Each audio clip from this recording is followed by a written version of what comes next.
Hello, I got your question here, and you were asking about how to find a p-value with the calculator. Now you can use StatCrunch a little quicker with it, but you can use the calculator also. First thing you would have to do is put all this data into the calculator. So you'd have to hit stat and enter and put this in list. You'd have to type these in. Hopefully you've put in data before.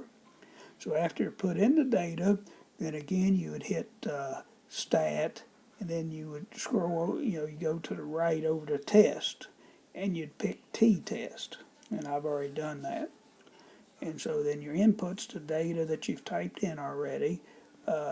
Use of not, use of not, is 33, and I put the data in list 1, and it's a left tail test. And then if you click on calculate and hit enter, you'll see it'll give you this p-value of 0.035. So again, first thing you got to do is type in all these numbers here, 37, 25, 27, 33. You got to put them in the list, and I put them in list 1. And then after I put them in list 1, I hit stat and go over to test, and then I select t-test. And then I input this information and hit calculate, and that's all there is to it. Hope this helps.